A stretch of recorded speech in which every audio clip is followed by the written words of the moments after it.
আজকের রেসিপি ডিম পাকোড়া। এই ডিম পাকোড়ার রেসিপিটা একেবারে সহজভাবে আপনাদের সঙ্গে শেয়ার করলাম। তবে চলুন কিভাবে আমি এই ডিম পাকোড়ার রেসিপিটা তৈরি করি দেখে নিই।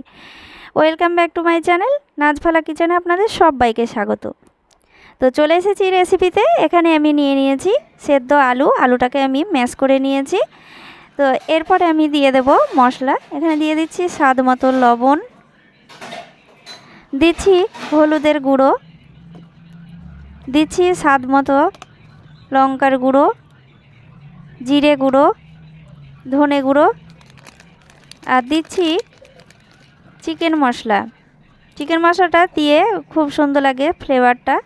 আর এরপরে আমি দিয়ে দিচ্ছি বেসন 3 থেকে 4 চামচ। এরপরে যদি লাগে তো আবারও দিয়ে দেব। আর এখানে আমি বেরেস্তা করা পেঁয়াজটাকে বেটে নিয়েছি হালকা, লঙ্কা একটি নিয়ে নিয়েছি শুকনো লঙ্কা দিয়ে বেটে আমি এটা দিয়ে দিয়েছি। দিয়ে আমি খুব ভালো করে এটাকে মেখে নেব, একটি ডো তৈরি করে নেব। তো বন্ধুরা দেখুন আমি আরও 1 চামচ মতো বেসন দিয়েছিলাম, তো মাখা হয়ে গিয়েছে।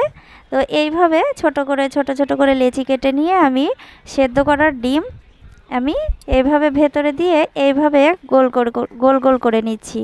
তো আপনারা এইভাবে এই যে দেখুন এইভাবে আমি ডিমের মতো করে নিচ্ছি। তো এইভাবে সবগুলোই আমি তৈরি করে নেব। তো বন্ধুরা সবগুলোই তৈরি করা হয়ে গিয়েছে। এরপরে আমি চলে যাব রান্নায়। তো কড়াই চাপিয়ে দিয়েছি আর পরিমাণ মতো সাদা তেল দিয়েছি ভাজার জন্য। তো একে একে আমি ডিমের পকোড়াগুলোকে এইভাবে দিয়ে দেব।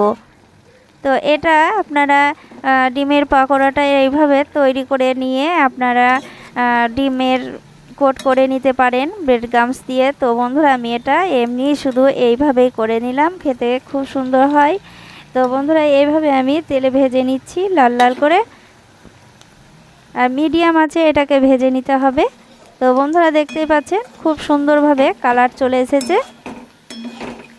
তো বন্ধুরা আমার চ্যানেলে নতুন বন্ধু হয়ে থাকলে প্লিজ পাশে থাকার জন্য অনুরোধ রইল। আর আমার সকল বন্ধুদেরকে যারা আমার পাশে আছেন তাদেরকে অসংখ্য ধন্যবাদ। তো বন্ধুরা দেখতেই পাচ্ছেন এগুলো ভাজা হয়ে গিয়েছে, আমি তুলে নিচ্ছি। তো একইভাবে আমি ডিম পাকোড়াগুলো তৈরি করে নেব। দেখতে কতটা সুন্দর লাগছে দেখতেই পাচ্ছেন বন্ধুরা। এইভাবে আমি বাকিগুলোও তৈরি করে নিয়েছি।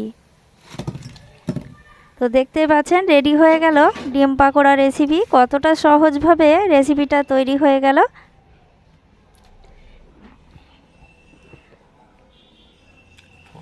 তো এই রেসিপিটা আপনাদের ভালো লাগলে অবশ্যই লাইক কমেন্ট শেয়ার করবেন, বেশি বেশি করে শেয়ার করবেন।